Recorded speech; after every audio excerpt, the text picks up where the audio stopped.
ಕನ್ನಡ ಕಿರುತೆರೆ, ಹಿರಿತೆರೆ, web series, social ಮೀಡಿಯಾದಲ್ಲಿಯೂ ಜನಪ್ರಿಯತೆ ಪಡೆದ ನಟಿ ದಿಶಾ ಮದನ್. ಕಳೆದ ಹಲವು ವರ್ಷಗಳಿಂದ ದಿಶಾ ಪ್ರೇಕ್ಷಕರನ್ನ ರಂಜಿಸುತ್ತಲೇ ಬಂದಿದ್ದಾರೆ. ಇದೀಗ ಲಕ್ಷ್ಮೀ ನಿವಾಸ ಸೀರಿಯಲ್ನಲ್ಲಿ ನಟಿಸುತ್ತಿದ್ದಾರೆ. ಹಲವು ವರ್ಷಗಳ ಹಿಂದೆ ಮೊದಲ ಬಾರಿಗೆ ದಿಶಾ ಮದನ್ ಕುಲವಧು ಎನ್ನುವ ಜನಪ್ರಿಯ ಧಾರಾವಾಹಿಯಲ್ಲಿ ನೆಗೆಟಿವ್ ಶೇಡ್ ಇರುವ ವಚನ ಪಾತ್ರದ ಮೂಲಕ ಜನರಿಗೆ ಪರಿಚಿತರಾಗಿದ್ದರು.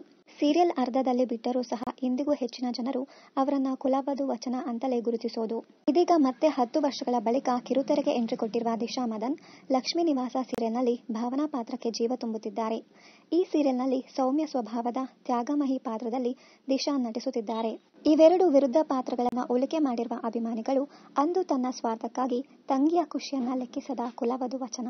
ಇಂದು ಮನೆಯವರ ಖುಷಿಗಾಗಿ ತನ್ನ ಸರ್ವಸ್ವವನ್ನ ತ್ಯಾಗ ಮಾಡುವ ಲಕ್ಷ್ಮೀ ನಿವಾಸದ ಭಾವನಾ ಎರಡು ಪಾತ್ರಗಳಲ್ಲಿಯೂ ದಿಶಾ ಅದ್ಭುತವಾಗಿ ನಟಿಸಿದ್ದಾರೆ ಎಂದು ಸೋಷಿಯಲ್ ಮೀಡಿಯಾದಲ್ಲಿ ಪೋಸ್ಟ್ ಶೇರ್ ಮಾಡಿದ್ದಾರೆ.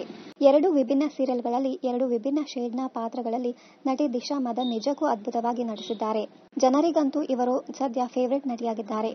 ಲಕ್ಷ್ಮೀ ನಿವಾಸದಲ್ಲಿ ತೂಗಿ ಅಳೆದು ಮಾತನಾಡುವ, ಯಾವಾಗಲೂ ಇನ್ನೊಬ್ಬರ ಖುಷಿಯ ಬಗ್ಗೆ ಯೋಚಿಸುವ ಇವರ ಪಾತ್ರ ಪ್ರೇಕ್ಷಕರ ಮನಸ್ಸನ್ನ ಗೆದ್ದಿದೆ.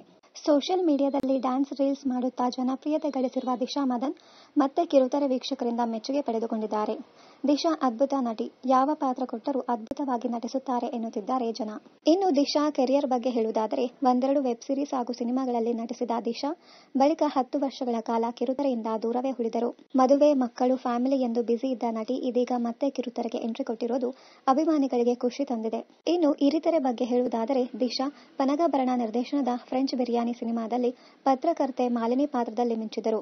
ಬಳಿಕ ಹಂಬಲ್ ಪೊಲಿಟಿಷಿಯನ್ ನೋಟ್ರಾಜ್ ಎನ್ನುವ ಸಿನಿಮಾದಲ್ಲಿ ಡ್ಯಾನಿಶ್ ಸೇಠ್ ಜೊತೆ ನಟಿಸಿದ್ದರು.